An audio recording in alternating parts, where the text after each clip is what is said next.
4 ગુણ્યા 16 અને ગુણ્યા 128 છેદમાં ઘાત અને ઘાતાંકનો ક્વેશ્ચન છે 9 ગુણ્યા 81 ગુણ્યા 243.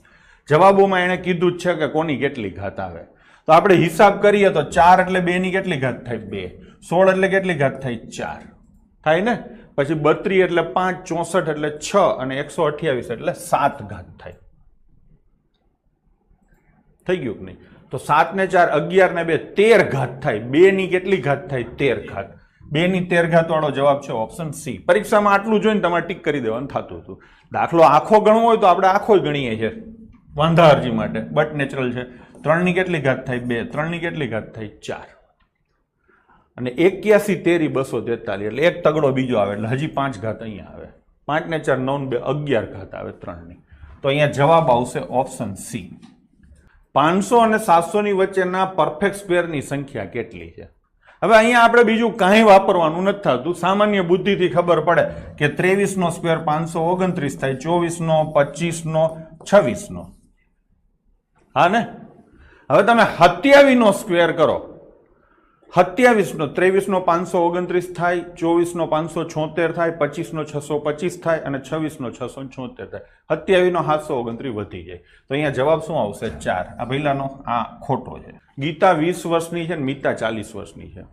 ગીતા 20 વર્ષની છે ને મીતા 40 વર્ષની છે. કેટલા વર્ષ પહેલા તેમની ઉંમરનો ગુણોત્તર 1:3 હતો? આમ તો સીધી ખબર મોઢે પડી જાય. જુઓ ને, એટલે આમાંથી 10 બાદ કરું ને આમાંથી 10 બાદ કરું તો આ 10 થાય ને આ 30 થાય. થઈ ગયો ને? 1:3. તો જવાબ શું આવશે? Option A.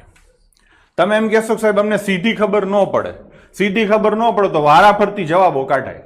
બરાબર છે? એમાંય શું કરાય ખબર છે? આ પકડાય. આ કેટલા છે? 40. 40 માંથી કેટલા બાદ કરીએ ને જે જવાબ આવે એ 3 ના ગુણાંકમાં આવે. 40 માંથી 15 બાદ કરો તો 25 આવે, એ 3 ના ગુણાંકમાં ના આવે. 40 માંથી 12 બાદ કરો તો 28 છે, એ પણ ના આવે. 40 માંથી 8 બાદ કરો તો 32, એ પણ 3 ના ગુણાંકમાં ના આવે. એટલે જવાબ વધે એકમાત્ર 10. પછી બાદ કરીને ચેક કરી શકાય છે. અને ભવ્ય કાર્યક્રમ ગોઠવવો હોય તો તમે આવો ગણી શકો છો. 20 અને છેદમાં 40 કેટલા વર્ષ? તો કે x વર્ષ અને બરાબર આવે બાળકો 1:3. પણ આવા ભવ્ય સમારંભો પરીક્ષામાં કરવાના નથી થતા. પરીક્ષા પતે અથવા પરીક્ષાની પહેલા આવા સમારંભો આપણે ગોઠવી શકીએ છીએ. એક ચોરસ કાગળને અડધો ઊભો વાળવામાં આવે છે અને પછી અડધો આડો વાળવામાં આવે છે. પછી કાગળની બરાબર મધ્યમાં એક વર્તુળ દોરવામાં આવે છે. તો ખુલ્લા કાગળમાં કેટલા વર્તુળ હશે? હવે તમને ખબર પડે કે આવો આખો કાગળ હોય ને, પેલા અહીંથી વાળી નાખ્યો એટલે આવો થઈ જાય. સોરી, ઉત્સાહમાં થોડોક વધારે પોળો પટ્ટો થઈ ગયો, આવો થઈ જાય. પછી તમે એને અહીંથી વાળો એટલે આવું ચોખ્ઠું થઈ જાય. ટૂંકમાં તમે જોઈ શકો છો કે આ આખો કાગળિયો એનો ચોથો ભાગ થયો. અહીંયા તમે આવું ચકેડું કરો અને પછી આખો કાગળ ઘડી ખોલો તો 4 ચકેડા થાય. સીધું ને અડધાનું અડધું. તો ડબલ કરો, ડબલનું ડબલ. 1 ના ડબલ 2 અને 2 ના ડબલ 4. તો અહીંયા જવાબ શું આવશે? Option C 4. પ્રશ્ન ક્રમાંક 41 થી 45 એટલે 5 પ્રશ્નો છે. ના ઉત્તર જણાવો. રકમ બધી લાખમાં આપી છે. ક્યુ એટલે ક્વાર્ટર, ત્રિમાસિક. હવે અહીંયા શાખાઓ છે અમદાવાદ, સુરત અને રાજકોટ. 3 બ્રાન્ચો છે કોઈ કંપનીની. એની પ્રોડક્ટ એ, પ્રોડક્ટ બી, પ્રોડક્ટ સી અને પ્રોડક્ટ ડી. આ 4 પ્રોડક્ટના ક્વાર્ટરલી વેચાણના આંકડા આપ્યા છે કે કેટલું કેટલું વેચાણ થયું. રકમ દરેક પ્રોડક્ટની તમામ શેરોની મળીને કુલ વાર્ષિક આવક કેટલી થઈ? લ્યો લેતા જાઓ. દરેક પ્રોડક્ટની તમામ શેરોની મળીને કુલ વાર્ષિક આવક કેટલી થઈ? એટલે ધંધે લાગવાના છે, ગણતરી કરવાની છે. તમે એવું સ્ટેન્ડ લઈ શકો છો કે આ ક્વેશ્ચનને હાલ પૂરતું આપણે છોડી દઈએ અને પાછળથી ટાઈમ મળતો કરાય. કેમ કે અહીંયા શું કરવાનું છે? પ્રોડક્ટ એ છે, બરાબર છે? તો અહીંયા તમારા સરવાળો કરવાનો થાય. આમ નો ડાઉટ આંકડા પ્રમાણમાં સહેલા છે, સરવાળા તમે કરી શકો છો, બરાબર છે? બાકી મારી સલાહ છે કે આવા પ્રશ્નો છેલ્લે કરાય. અથવા તો એવું કરી શકો તમે કે આગળના પ્રશ્નો જુઓ તો તમને ખબર પડે છે કે એકવાર હું આ મજૂરી કરીશ ને, એકવાર તો વહેલા 4 પ્રશ્નો સીધા થઈ જશે. એટલે આપણે ભવ્ય કાર્યક્રમ ગોઠવશું. ચલો પહેલા આટલો ટોટલ કરીએ. 48 ને 52 કેટલા થાય? 100. 160 અને 55 એટલે 215 થાય. ડન છે? હવે આપણે એવી જ રીતે આનો સરવાળો કરીએ તો કે 55 40 90, 90 ને 80, 170 અને 11 એટલે 181. હું કોઈ ભૂલ કરતો સરવાળામાં તો કોમેન્ટ કરજો. ચલો હવે લઈશું એના પછીનો ક્વેશ્ચન. 35 અને 45, 80 અને 40, 120 અને 43, 163. લો થઈ ગયું. હવે એના પછીનો લઈએ.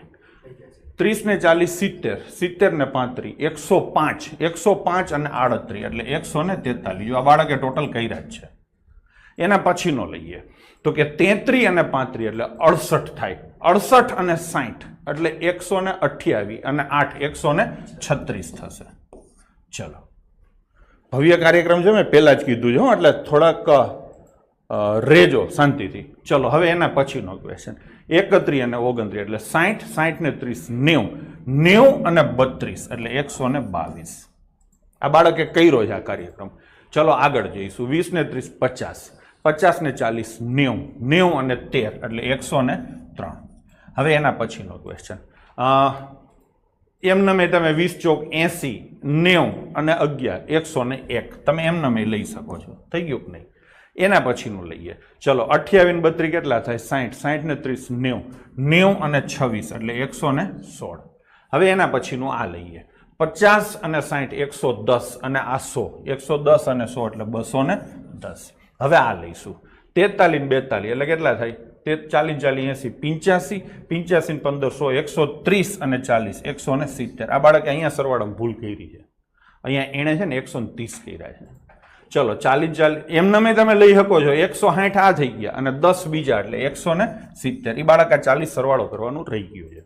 હવે આગળ જઈએ તો અહીંયા તમે જુઓ 38 ને 42 એટલે 40 40 80, 80 ને 40 120, 120 ને 35 155. હવે તમે 5 પ્રશ્નોના જવાબ સરળતાથી આપી શકશો. ચલો લઈશું દરેક પ્રોડક્ટની કુલ વાર્ષિક આવક કેટલી થઈ. આપણે પ્રોડક્ટ એ નો ટોટલ કરીએ. ખાલી એકનો ટોટલ કરશું તો આપણું સેટિંગ થઈ જશે. ચલો 215, 181 ને 163 છે ને?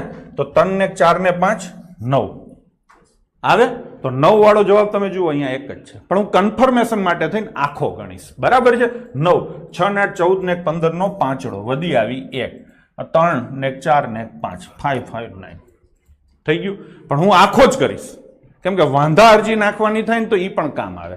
હવે આનો સરવાળો કરીએ. 6 ને 2 8 ને 3 9, 2 ને 3 5 ને 4 9 અને 3 399. 6 ને 2 8 સોરી 6 ને 2 8 ને 3 11 વધી આવી 1, 15 ને 3 28 ને 12 40 401. હવે લઈશું આ 6 ને 7 ને 3 10 વધી આવી 1, 11 ને 10 21 ને 11 32. ટૂંકમાં આપણે કન્ફર્મ થઈ જાય સરવાળા કોઈ ખોટા નથી ને એટલે આગળના પ્રશ્નોમાં કામ આવે. હવે આ લઈશું 210 ને 170 એટલે 380, 480 અને 55 એટલે 400 ને 535. તો જવાબ આવશે ઓપ્શન ડી. આમાં પેપર સેટરના સરવાળામાં કોઈ ભૂલ નથી. ચલો લઈશું બીજો ક્વેશ્ચન. દરેક શેરની તમામ પ્રોડક્ટના વેચાણની સરેરાશ જણાવો. એટલે આપણે અહીંયા ગમે એકની સરેરાશ કાઢશું. હવે બધાની નહીં કાઢીએ. કેની કાઢવી? તો કે જેની અલગ અલગ હોય. જો અમદાવાદની બે હરખી છે, સુરતની એ બે હરખી છે ને, પછી રાજકોટની બે હરખી છે એટલે કાઢવી જ પડશે. બે જણની તો કાઢવી જ પડશે.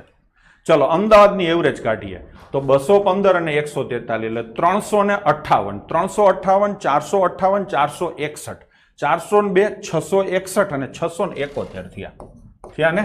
અને કેટલી પ્રોડક્ટ છે? 4. તો 4 એ ભાગાકાર કરીએ તો 16 ચોક 64, 31 થયા એટલે 7 ચોક 28 અને 0.75 167.75 વાળો જવાબ આવે. એટલે કાં તો જવાબ એ આવે અને કાં તો જવાબ ડી આવે.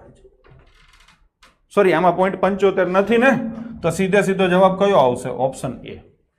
આ તો 0.50 છે તો ભનાએ બચાવી લીધા. સમજાણું? સરવાળો તમે જુઓ તો સીધી ખબર પડે 671 છે એટલે શેષ કેટલી વધે? 3 શેષ વધે એટલે 0.75 આવે. હવે જુઓ તમને મજા આવશે. એક મજૂરી કરી લીધી ને એટલે મજા આવશે. ટૂંકમાં જેને હારી ફાવટ હોય ને એ જ આ લેવલે પહોંચ્યો હશે.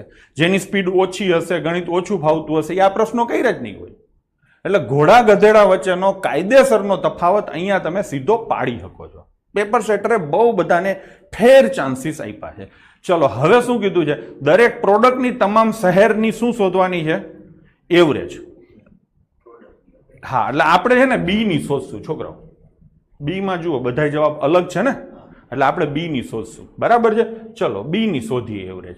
તો બી નો સરવાળો કરશું આપણે. કેટલો થશે? 6 3 9 2 401 આપેલો જ છે ને.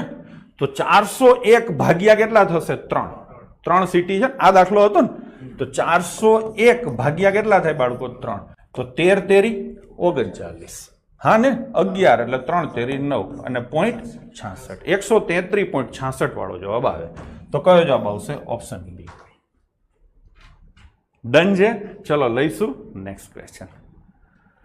ચારેય શહેરના વેચાણને ઉતરતા ક્રમમાં ગોઠવો. ચારેય શહેરના વેચાણને ઉતરતા ક્રમમાં ગોઠવો. જોઈને આમ તો ચારેય પ્રોડક્ટના કુલ વેચાણને જોઈને આમ સીધું એવું લાગે છે કે રાજકોટ થોડુંક હલકું એવું લાગે છે, એટલે રાજકોટ કદાચ છેલ્લે આવે. છતાંય આપણે જોઈ લઈએ. અહીંયા સરવાળા તો આપણે માર્યા જ છે, મારેલા જ છે ને સરવાળા. તો હવે અહીંયા જોઈને ખબર પડે 163, 122, 116 ને 155. આ અમદાવાદ ટોપે ટોપ છે. જુઓ 200, 200, 200 છે. એટલે સરવાળો કરવાની જરૂર નથી, છતાંય સરવાળો કરવો હોય તો અમદાવાદનો સરવાળો 671 તૈયાર જ છે. અમદાવાદનો સરવાળો કેટલો છે બાળકો? 671. આપણે કરેલો જ હતો. હવે એવી જ રીતે આનો કરવો હોય તો 6 ને 1 7 ને 1 8 આવે. 7 ને 3 10 ને 8 18 વધી એવી 1 3 4 ને 5 588 આવે. ડન છે. અને છેલ્લે લઈએ 3 ને 2 5 ને 5 10 ને 16 વધી એવી 1 6 ને 1 7 ને 2 9 6 15 9 5 વધી એવી 1 એટલે સોરી 556 થઈ ગયું ને. તો પેલા અમદાવાદ આવે, પછી મારું સુરત આવે, ને પછી આખા ગામનું રાજકોટ આવે. તો ક્યાંય ગયો પ્રશ્ન? અમદાવાદ, સુરત અને રાજકોટ. ઘણા અહીંયા છે ને પણ બંધબાજી રહીમાં હશે. અમદાવાદ મોટું છે એટલે વધારે વેચાણ હોય, પછી સુરત ને પછી રાજકોટ. પણ હકીકતમાં હું તમને કહી શકું છું કે આંકડા જોઈને એટલી ખબર પડે કે રાજકોટ સૌથી ઓછું છે.